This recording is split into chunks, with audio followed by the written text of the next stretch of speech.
Olá, pessoal. Aqui é a Dani. É um prazer estar aqui com vocês essa noite, batendo esse papo com a maravilhosa Fred Matt.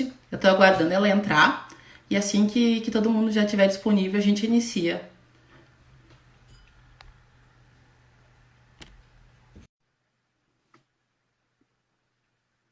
Vou aproveitar já para agradecer o convite do Festival Mescla, né, por me proporcionar esse prazer de mediar esse talk.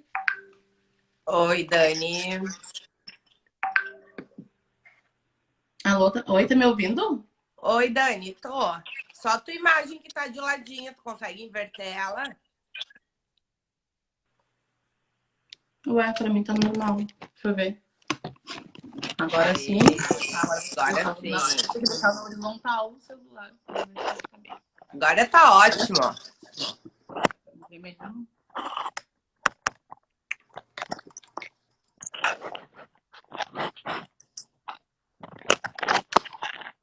Perdi a estabilidade da câmera, gente. Só um momentinho. Problemas técnicos.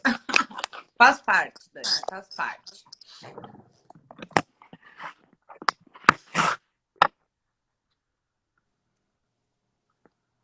Agora deu.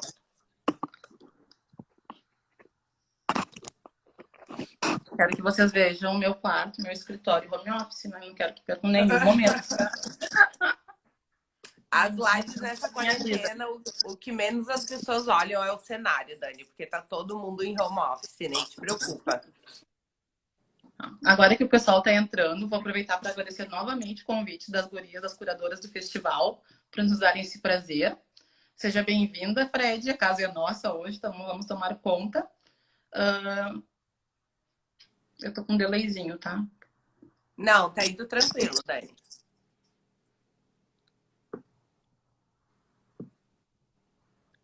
Então, pessoal, o Festival Mescla é um festival 100% digital, com conteúdo constante, né, focado em empresas e profissionais de moda. O foco é em três pilares: comportamento, negócio e sustentabilidade, e conta com o apoio do Sebrae. Né? E eu, como gestora das empresas que estão passando pela curadoria das gurias do festival, eu agradeço pelo ambiente, pelo fomento dessas marcas sensacionais e convido todo mundo que está online depois dar uma olhadinha no feed, que já estão algumas das marcas selecionadas que vão ser apresentadas. Hoje o nosso talk será sobre a importância da educação financeira como pilar para os pequenos negócios. E num ano como esse, né, é essencial que a gente fale sobre esse assunto. A gente sabe, né, que o tema é um pouquinho tabu, né? Tem aquela velha característica de ser enfadonho, mas olhem esses rostinhos que vos falam aqui. Impossível que a gente não consiga fazer um bate-papo muito leve e desmistificar um pouquinho desse tema. Fred, eu acho que tu dispensa apresentações, mas, conta um pouquinho da tua trajetória e um pouquinho do teu trabalho. Sim, eu queria também agradecer muito a oportunidade de estar aqui, especialmente a Madi, que é uma amigona minha, a gente trabalhou anos juntas, e ela que fez o convite. Então é sempre uma honra estar aqui junto com a Dani também, do Sebrae. Então tenho certeza que a gente ganhou um desafio, que é falar sobre um tema tão relevante, ao mesmo tempo tão polêmico. Hoje, em função da pandemia, as pessoas percebem ainda mais a necessidade de uma importância de gestão financeira. Então, por isso que é um tema polêmico para ser tratado nos dias de hoje. Então, falando sobre mim, então hoje eu sou professora pesquisadora da PUC, estou envolvida tanto no programa de pós-graduação em administração na linha de marketing, estou envolvida em diversas áreas da graduação e também estou envolvida em diversos cursos do Lato e alguns projetos de inovação tecnológica. A minha formação básica é uma formação totalmente quantitativa e até hoje grande parte dos meus trabalhos tem um viés financeiro. Tanto é que eu estou na linha de marketing, mas eu sempre procuro buscar estudos que compreendam o consumidor em todas as visões e decisões financeiras que ele vem até ao longo da vida.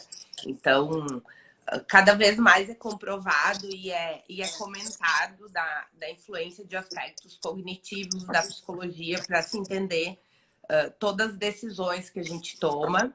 E hoje, com esses elevados níveis de endividamento e inadimplência, cada vez mais é necessário falar sobre isso. Então, não digo nem que se fala sobre isso, assim, que é uma demanda bem social que a gente tem, que não adianta somente o governo investir em programas de educação financeira, conhecimento financeiro, se a gente sabe que a origem, na maioria das vezes, ela não tem a ver com uma falta de conhecimento, assim, que a gente tem outros fatores que influenciam.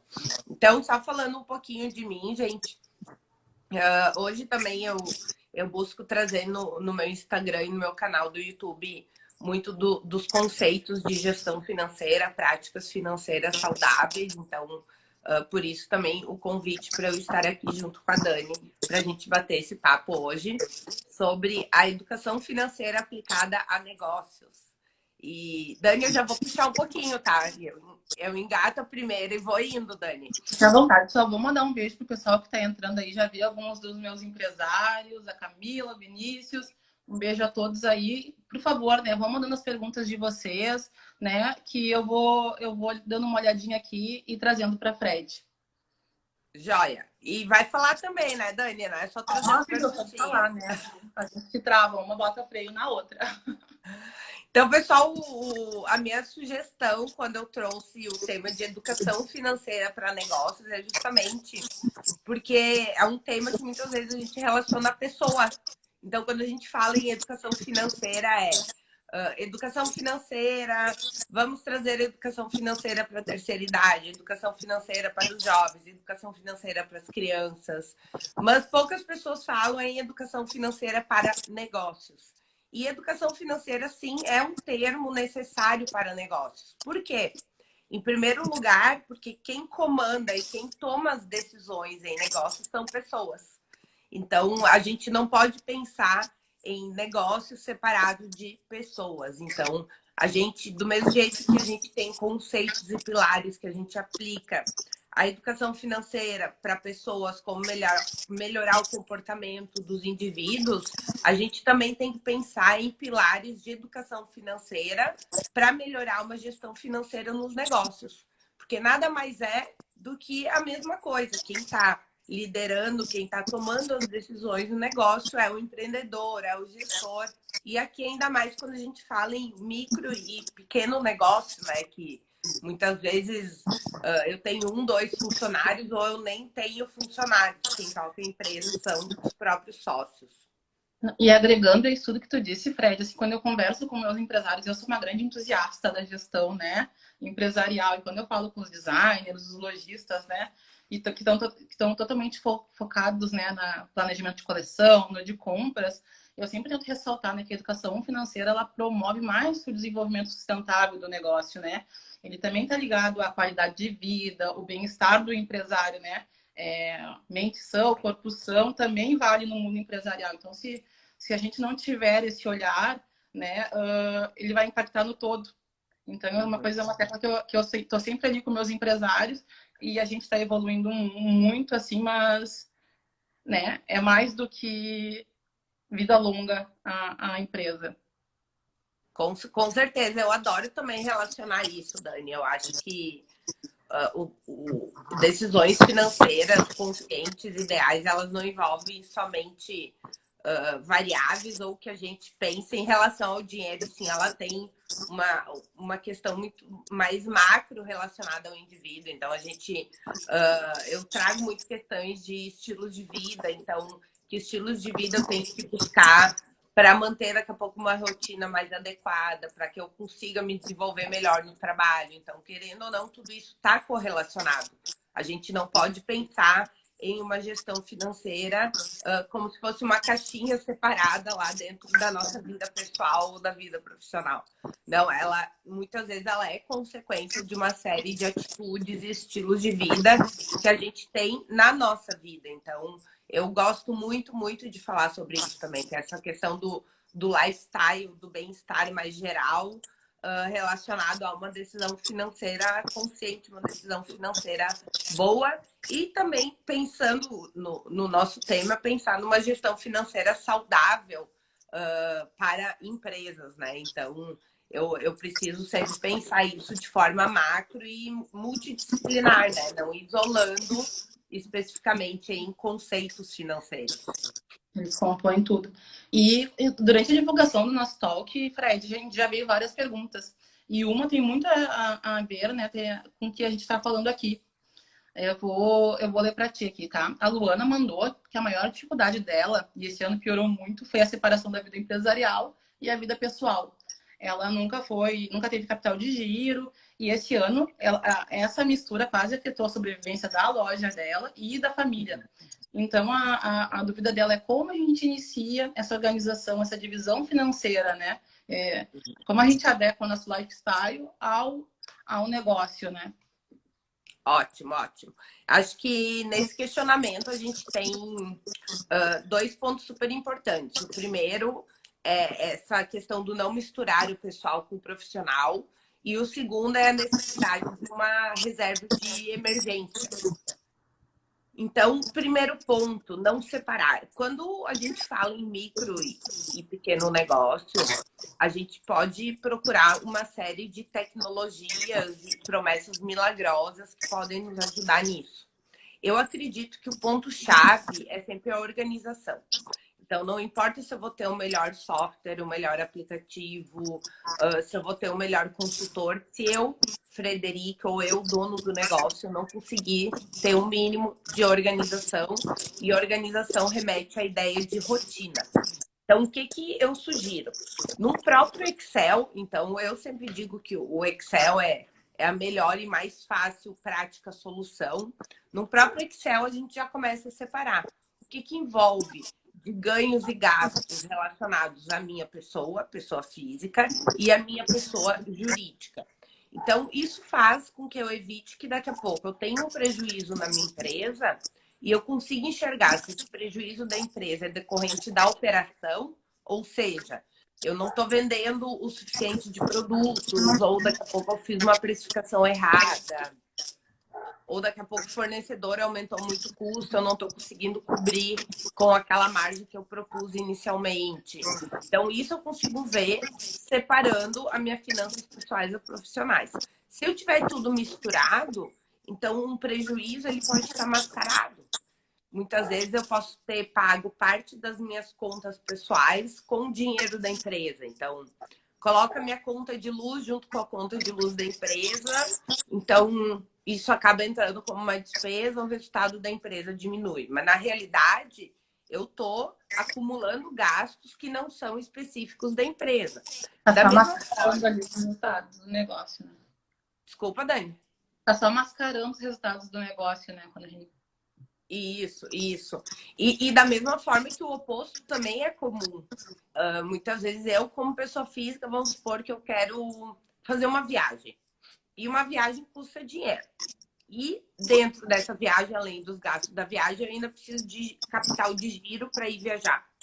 Só que eu, como pessoa física, eu não tenho. O que muitos empreendedores pensam?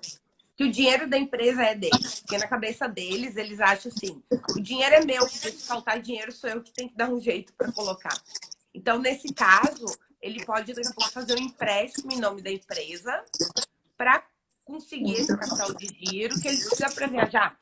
Então, eu posso ter as duas contrapartidas feitas de maneiras incorretas, onde eu não consigo enxergar o que é lucro, o que é prejuízo e de onde está vindo uma eventual falta de dinheiro. Então, a minha primeira dica é isso, é organizar ou num Excel, daqui a pouco quem não gosta de Excel pode ser num caderno mesmo, numa folha, mas a palavra é organização e rotina, onde eu consiga realmente separar os dois fluxos de caixa, tanto da minha pessoa física como da minha pessoa jurídica. E o segundo ponto é essa questão da reserva de emergência. Então, hoje a gente vê que tem alguns casos de empresas que sofreram um pouco menos com a crise. Eu não vou dizer não sofreram, porque todo mundo sofreu. Mas que sofreram um pouco menos. Quem são essas? São aquelas empresas que já tinham feito uma reserva de emergência. Então, uma reserva de emergência, ela é o que muitas vezes a gente chama de necessidade de capital de giro e que as pessoas ignoram. E, por prática, não tem teoria, não tem livro, não tem nada que diga isso, mas na prática a gente sempre sugere que esse capital de giro seja igual a 6 meses de gasto fixo da empresa. Então, o que isso significa? Eu devo ter disponível na minha empresa o valor, o montante igual a 6 meses de gasto fixo. Por isso que algumas empresas sofreram menos.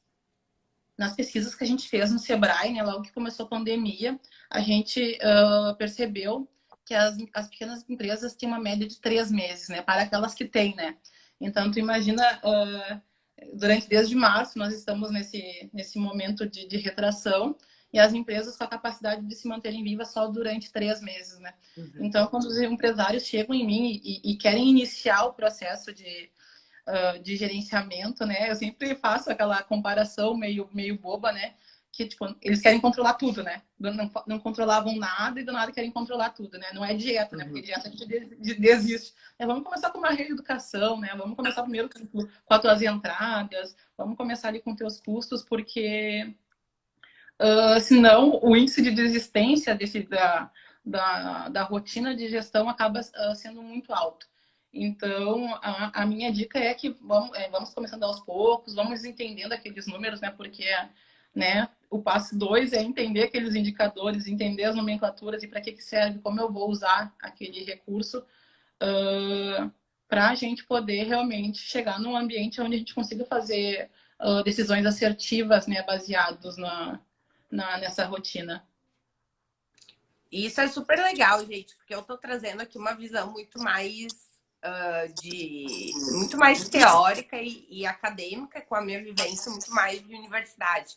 E a Dani traz dados de mercado para gente. Então, olha que interessante, eu acabei de falar. O ideal são 6 meses, a Dani disse. A gente percebeu que, em média, as empresas tinham 3 meses. Aquelas que tinham, né, Dani? E do total, agora eu vou te fazer uma pergunta. Do total de empresas, Dani, quantas, em média, tiveram alguma reserva de emergência?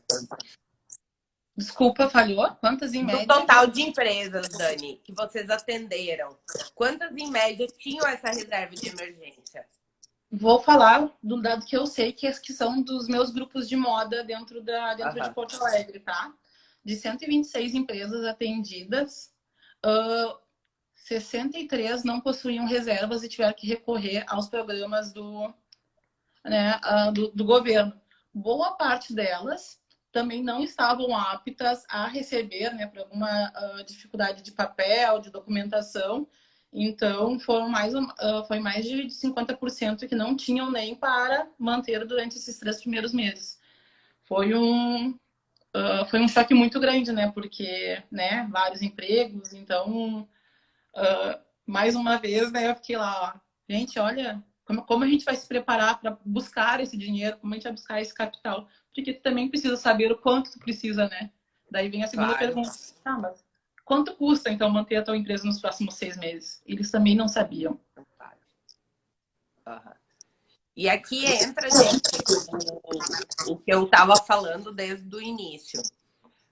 Pilares de educação financeira. Eu tem várias linhas que abordam educação financeira. Eu gosto de abordar a educação financeira em 4 pilares. O primeiro pilar é o pilar de receitas, que são os ganhos de cada empresa. Depois, se vocês quiserem, a gente pode falar um pouquinho melhor de cada pilar. O segundo pilar tem a ver com os gastos, que é o quanto eu tenho de desembolso de recursos. O terceiro pilar são os investimentos. E o último pilar é a questão de doação, que eu sou muito adepta e acredito muito na questão de gestão financeira, de bem-estar financeiro voltado ao bem-estar geral, que é o que a Dani trouxe também. E quando a gente pensa em questões de responsabilidades socioambientais. Então, acho que cada vez mais é imprescindível a gente pensar numa educação financeira já com esse pilar. E esse pilar do gasto é justamente o que a Dani falou. Eu preciso ter conhecimento desses 4 pilares para conseguir fazer uma boa gestão financeira das empresas. E um dos pilares eu preciso saber qual que é o gasto da minha empresa. Então, qual que é o gasto fixo? Quanto eu gasto por mês para manter a minha empresa funcionando? Esse gasto fixo é independente de eu ter vendas ou não. E é esse gasto fixo que serve como base para que a gente consiga calcular, desculpa, capital de giro, que é o que a gente estava comentando antes. O outro gasto, que é extremamente necessário, o CMV, o famoso CMV, que é o custo de mercadoria vendida. Então, eu preciso saber, na moda, quanto eu gasto para produzir uma peça de cada roupa que eu vendo. Então, na confecção, na produção de vocês têm diversas peças, mas eu preciso saber quanto eu gasto para produzir uma peça de cada tipo ou cada categoria que vocês vendem. Isso é extremamente importante, porque eu só consigo calcular um preço de venda se eu sei o quanto eu gasto para produzir aquilo que eu estou vendendo. Então, não tem outra dica de precificação que eu possa ter no mercado. Então, mas eu vou precificar de acordo com o meu concorrente. Ok, mas daqui a pouco vocês estão gastando muito mais que o concorrente para produzir aquilo que vocês vendem e vocês não têm ideia, né, Dani? Eu já vou aproveitar e vou introduzir aqui que eu acredito que seja a mãe de todas as perguntas, tá? Mas brincadeiras à parte, acho que a maior dificuldade do empresário é essa, tá? É fazer a precificação e valorizar a marca. A pergunta é a seguinte: como desenvolver a precificação e dar valor à marca e ao seu produto-chave?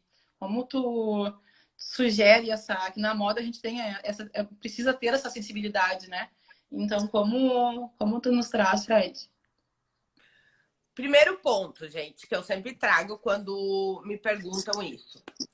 Conhecer o meu público-alvo. Então, eu preciso segmentar bem meu produto. Eu não consigo fazer nada se eu não tiver isso bem delineado. Eu preciso entender quem é o cliente que eu quero atingir. É um cliente classe A, é um cliente classe média, classe C. Eu quero baixa renda, então quero um cliente com uma idade mais avançada, quero atingir um público jovem. O meu produto tem um estilo de vida, por exemplo, é voltada para corredores, é voltada para surfistas, não é? Então, esse é o primeiro ponto-chave. Eu consegui definir bem a segmentação do meu produto. Então, quem é o meu público-alvo? E como eu defino isso? Eu tenho que conhecer o meu cliente. Então, a Camila Farani sempre traz isso muito bem. Eu tenho que sentar e conversar com o meu cliente. Então, o que ele quer no produto? Quanto ele está disposto a pagar? O que ele espera ter de atributos naquilo que eu estou vendendo? Então, com base nesse conhecimento do cliente, é que eu vou conseguir, primeiro, fazer aquilo que o meu cliente espera. Então, daqui a pouco, na minha cabeça, eu quero produzir um modelo de roupa X, mas o meu cliente não quer o modelo de roupa X, ele quer o modelo de roupa Y. Então, eu não posso fazer o modelo de roupa X, porque não é o que ele está disposto a comprar. Eu preciso produzir o que o mercado quer, que é o que a gente chama de entender as dores e necessidades do mercado. Depois, eu preciso entregar para ele o que ele quer de valor na compra. O segredo de uma precificação boa é eu conseguir fazer a convergência ou achar o ponto que se choca a questão de valor que o cliente quer, então a proposição de valor, com o preço que eu quero cobrar. Então, a partir disso, eu já sei. Meu produto, ele tem uma diferenciação, ele é um produto de luxo, ele é um produto mais de varejo, ele é um produto que atende a um estilo de vida específico. O que o meu cliente quer? Eu também preciso entender. Além de compreender o meu público-alvo, o meu cliente, aí eu preciso entender a minha operação. Então, são duas coisas que eu preciso entender ao mesmo tempo. Para produzir aquilo que eu vou entregar para o cliente, o quanto eu vou gastar? Eu vou terceirizar? Qual que é o custo daquele tecido? Não, mas eu não vou usar aquele tecido porque ele é muito caro, eu vou usar um parecido. Mas teu cliente quer um tecido parecido? Ou justamente o valor que ele enxerga no teu produto é aquele tecido mais caro? Então, eu preciso entender a minha operação. Ou seja, eu compreendendo o meu cliente e entendendo o meu custo para produzir o que o cliente quer, eu consigo chegar numa precificação convergente, ou seja, numa precificação que será aceita no mercado. Então, eu preciso... Esse, para mim, é o maior segredo. E se eu conseguir fazer isso, ó, valor agregado, essa palavra-chave. E se eu conseguir Fred foi entregar pontual. Se eu conseguir Não entregar esse valor agregado, eu já estou dando valor à minha marca. Porque o valor, quem dá o valor da minha marca é o valor que o cliente ele enxerga na minha marca. Então, não sou o valor da marca não é o preço que eu vendo ele no mercado. O valor da marca é o valor que o cliente está enxergando pela marca.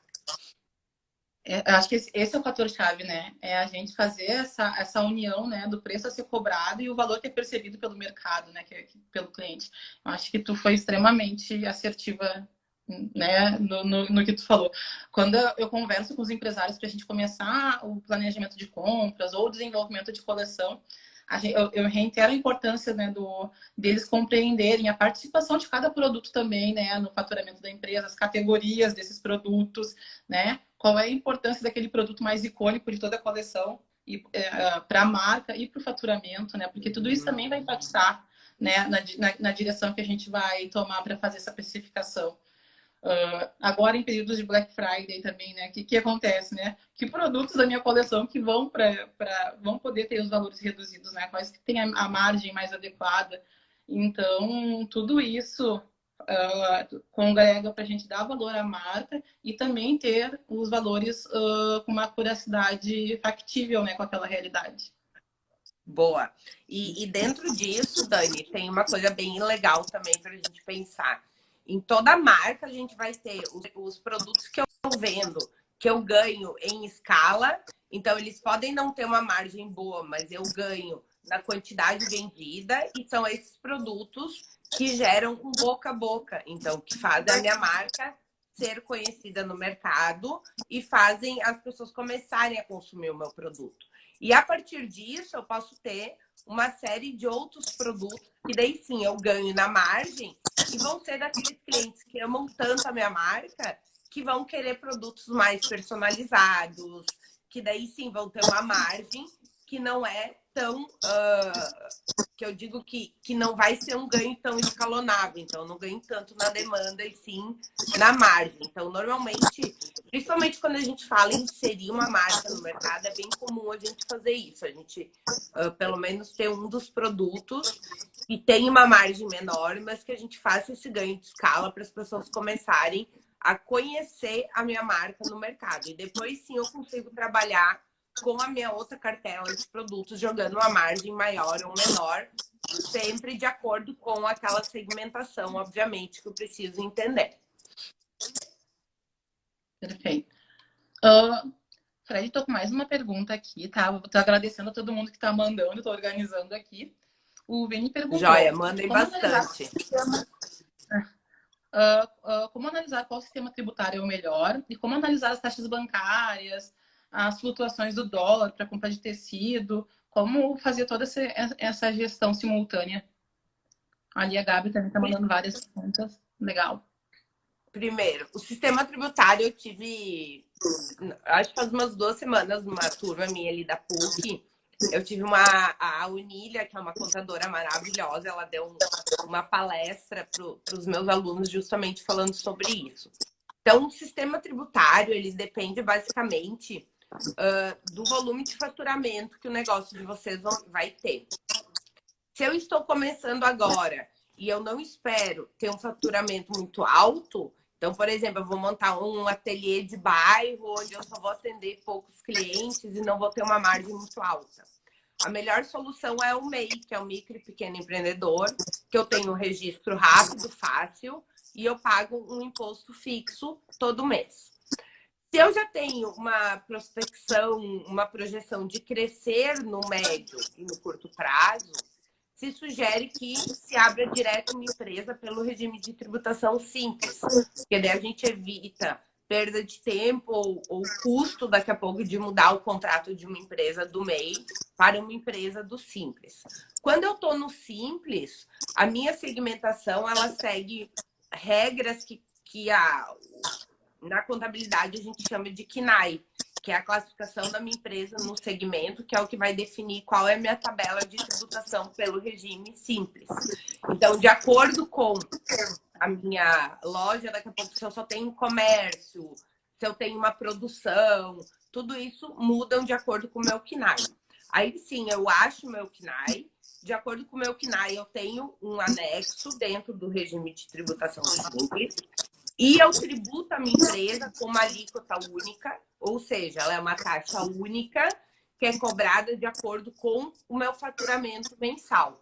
E essa taxa vai variar de acordo com o meu faturamento. Então, quanto mais eu faturar, maior vai ser o percentual que eu vou pagar no regime de tributação simples. Depois, se eu virar uma grande marca, aí eu vou mudar também o meu regime de tributação para lucro real ou lucro presumido.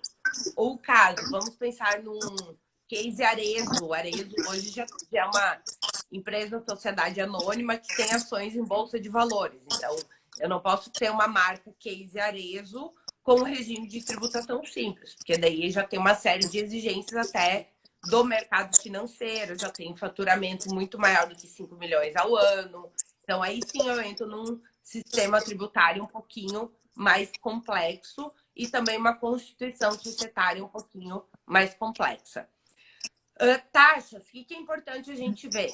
Taxas de operadora de cartão, gente. Então, hoje, ainda mais com o aumento de e-commerce, a maioria das pessoas vende com cartão. Então, cuidem taxas de cartão. Então, em toda venda que vocês fizerem no cartão, vocês vão pagar taxa da operadora do cartão. Cuidem muito com taxas da conta do banco de vocês. Isso muitas vezes vai saindo um pouquinho todo mês, a gente vai ignorando, mas aquilo são taxas que eu não precisaria estar pagando. Cuida muito com taxa de antecipação.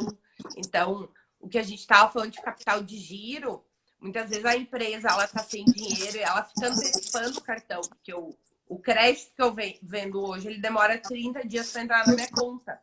Antecipação é uma estratégia super comum hoje. Eu antecipo, eu ganho esse dinheiro antes, mas para isso eu vou pagar uma taxa. Então, muitas vezes, nesse tipo de operação, a loja, a marca, ela acaba perdendo 5% às vezes. Então, é uns 2,5% da taxa de cartão, mais uns 2,5% para antecipar. Aí já foi 5%. Se eu estou no mercado altamente competitivo, a minha margem de lucro era 8%, sobrou 3%. De grosso modo, né, Dani? É nesse momento que eu escuto muito, assim, eu vendo, mas, né, eu não vejo entrada. A gente vai olhar ali o fluxo de caixa e fazer uma análise mais temporal, né, antecipação de recebíveis, né, taxas do cartão. Por isso que o fluxo de caixa ainda é tão importante para a gente conseguir ter essa visão, esse panorama geral do negócio, né, porque o empresário está tão voltado em maximizar as vendas, né, e não olha os custos fixos e variáveis, né? E todas essas taxas que permeiam, né, a venda do produto. É indispensável que a gente faça esse olhar. Não, sabe o que é engraçado? A gente está falando... Fala, Dani. Perdão, delay. Quando tu falou ali do MEI, que muitas das atividades elas podem ser realizadas sem o acompanhamento do contador, né? Então, isso é muito mais prático, né? No primeiro momento, quando tu está abrindo teu negócio. Mas, né, eu peço uma atenção muito grande, que existem vários sites, né? Que não são ambientes seguros para fazer essas transações. Então, né, atentem-se sempre a entrar no site do governo federal, lá, o www.portaldoempreendedor.gov.br, porque somente neste site a gente consegue fazer as movimentações do MEI, tá? Porque eu tenho vários clientes que já tiveram alguns problemas, né, por entrar em sites fakes. Então, só mais esse... Acontece muito. E outra coisa, pessoal, a gente está falando de conteúdos que muitas vezes parecem isolados, mas se a gente pensar, isso é uma coisa só. Então, pense uma empresa que não tem gestão de capital de giro, que precifica o produto de maneira incorreta, sem conhecer o seu custo, e ainda perde 5% com as taxas de cartão e antecipação. Então, eu pensei em 3 problemas que são problemas extremamente comuns e que geram prejuízo no negócio. Então, muitas vezes, um negócio ele pode vir à falência só porque não cuidou desses 3 itens. O que não é só, são itens básicos de gestão financeira. Mas são itens que a gente está falando tudo de maneira separada.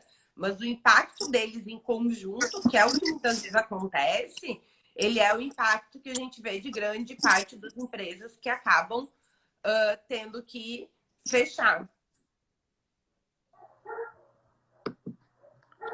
Fred, meu WhatsApp está bombando aqui. Ai, eu adoro perguntas, adoro interações. Olha essa pergunta. Faço peça sob medida. Como eu estipulo o valor da minha hora de trabalho? Considerando que além de produzir a peça, eu ainda faço o atendimento, né? Como calcula, né, a hora de trabalho dos nossos designers? Gente, hora de trabalho, para mim, é hora de trabalho como qualquer consultor, auditor faria. Então, ela é uma hora de trabalho pelo capital intelectual que se envolve na atividade. E quem define essa hora de trabalho é o próprio profissional. Então, o que pode definir essa hora de trabalho? Claro que vai definir a concorrência, muitas vezes vai definir o nome que tu tem no mercado ou não, vai definir o teu histórico de clientes. Então, tudo isso são variáveis que vocês podem levar em conta para aumentar ou reduzir a tua hora de trabalho. Então, eu trabalho muito mais com consultoria. Então, na hora de precificar qualquer projeto de consultoria, a gente estima um cronograma de atividades por hora de trabalho, que vai envolver esse cronograma. E a hora de trabalho é uma hora de trabalho que a gente tem comum no mercado para esse tipo de serviço. Claro que muitas vezes quem está iniciando cobra um valor menor, quem tem mais experiência cobra um valor maior. Mas eu sempre sou da lógica de que hora de trabalho ela é uma hora de trabalho de capital intelectual que a gente tem, de acordo com todo o investimento que eu tive com certificações, cursos de formação, graduação, tudo isso que tem dentro do meu currículo. Então, a hora de trabalho quem define são vocês. Eu vou voltar num ponto que a gente falou lá no início, mas eu acho crucial para sustentar e mobilizar tudo que a gente já trouxe até agora, Fred. Que é como iniciar e facilitar o início da gestão financeira. Por planilha, por algum software baratinho.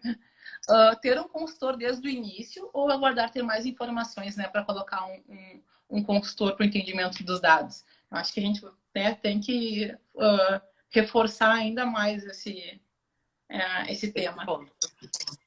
Primeiro, eu sempre, não é coincidência, gente, não é nada de proposital, mas eu sempre sugiro para todo mundo a própria plataforma do Sebrae, que eu acho que o Sebrae, fala aí, Dani, mas eu acho que eu sou empreendedora, eu quero começar o meu negócio. O que eu faço primeiro? Olha tudo que o Sebrae fornece de forma gratuita, são cursos, são especializações, são ferramentas para auxiliar vocês na gestão financeira. Aí eu deixo falar um pouquinho mais sobre isso, Dani. Vou fazer então o merchan. Procurem a gestora de moda, né, da sua cidade mais próxima, Porto Alegre, Daniela, porque vos falo nesse momento. Mas brincadeiras à parte. No site do Sebrae, Rio Grande do Sul, a gente tem algumas planilhas, cursos online, onde vocês realmente podem começar a fazer a gestão. Nós temos parceiros que têm um software, o MarketUp, tem várias funcionalidades para vários segmentos, não somente a moda, mas procurem o Sebrae mais próximo que a gente pode auxiliar sim. Fred, o nosso tempo está indo, tá? Eu só tenho mais uma pergunta que eu achei deixa eu só acabar bacana. essa, Dani. Tá. Pessoas, consultem o site do Sebrae, leiam o material e façam treinamentos. Aí eu preciso saber, eu vou colocar a mão na consciência e vou pensar. Eu consigo criar a rotina, que é o que eu falei antes lá, que é importante. Eu consigo criar a rotina para fazer sozinha ou não consigo? Se eu não consigo, aí sim, procura a ajuda de um consultor desde o início, gente. Eu comparo sempre gestão financeira com nutricionista. Para mim, é a melhor comparação que existe. Todo mundo sabe o que precisa fazer. O que eu preciso saber é se eu preciso de ajuda, auxílio ou não na minha rotina. Então, o material vocês têm. O que resta saber é se vocês conseguem organizar e conseguem gerar uma rotina sozinhos ou não para fazer ou para tocar esse material e ter uma gestão, uma rotina financeira, né? Na verdade, nosso tempo está se esgotando, mas eu não vou deixar de aproveitar de fazer esse questionamento antes de a gente se despedir do pessoal. Devo aproveitar os programas de crédito da pandemia, apesar de ter capital ainda, para eu guardar esse dinheiro para investimentos futuros e renovação em 2021? Eu vou acrescentar, tá? Como eu diferencio uma dívida boa e uma dívida ruim? Corri com a pergunta. Primeiro, eu devo pegar um crédito que surgiu em função da pandemia. Primeiro, preciso olhar o juro.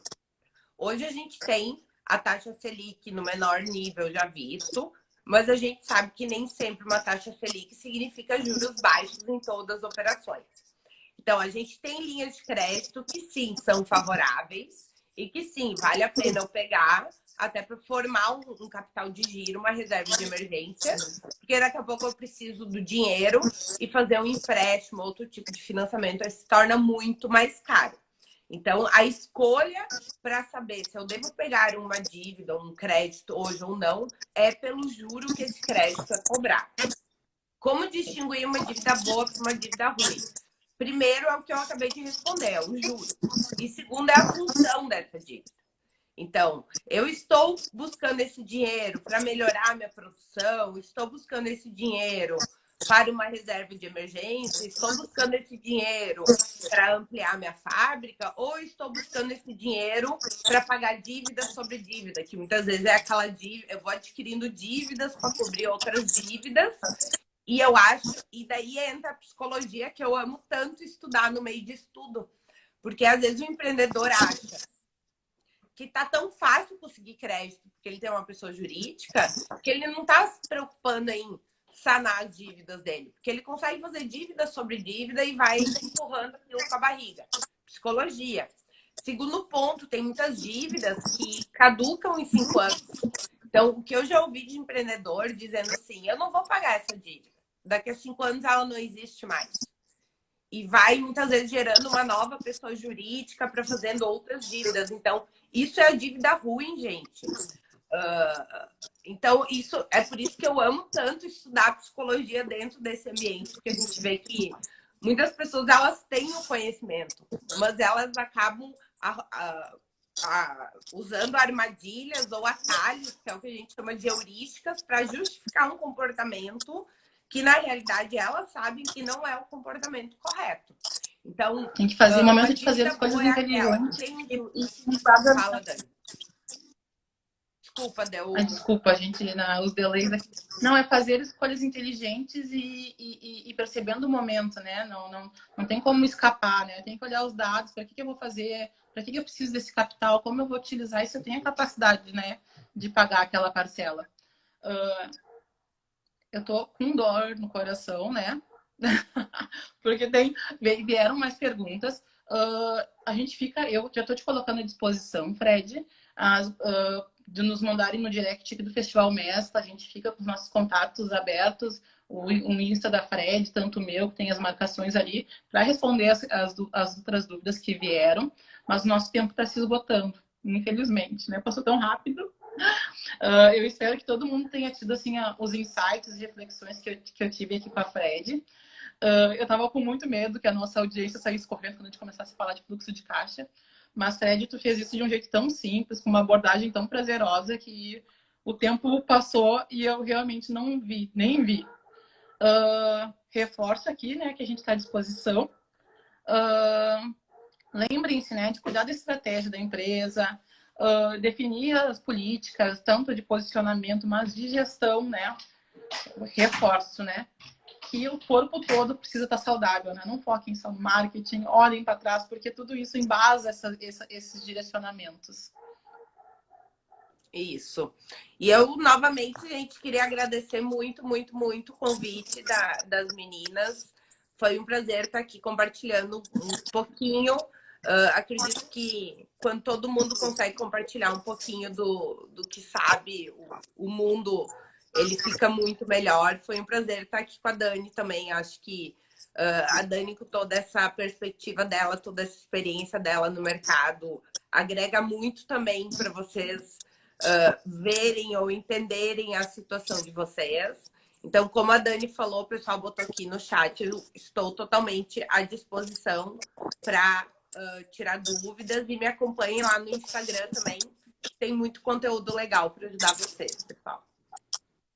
Perfeito. Gurias, façam aquele arrasta pra cima com a Fred, é meu sonho falar. A gente arrasta pra cima e entra em umas brincadeiras à parte, né? Eu não tenho limites. Muito obrigada por passarem esse tempo aqui conosco. Espero que tenha sido proveitoso para todo mundo, quanto foi para mim.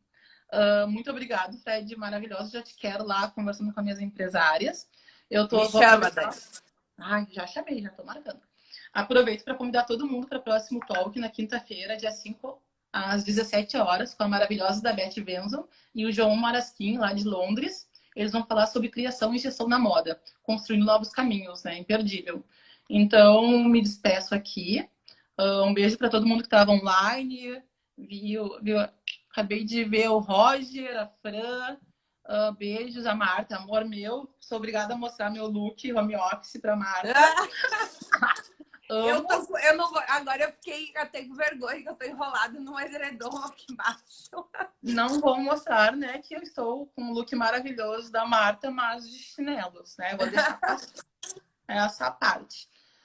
Gente, foi incrível. Muito obrigada, Gurias Festival. Tati, Júlia, Madi, vocês são maravilhosas. Esse festival só vem congregar mais, né, todo esse esforço que a gente precisa fazer no nosso setor. E, né, o Sebrae continua à disposição. Eu, Dani Machado, né, o meu pseudônimo, também, tá? Pessoal, uma boa noite a todos. Fred, te amei, sem palavras. Eu também, Dani. Muito obrigada, viu? Deu certo. Eu falei que ia dar certo, deu certo.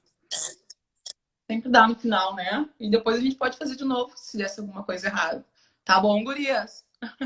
Beijo, gente. Beijo, boa noite. Fiquem bem. Tchau, banana.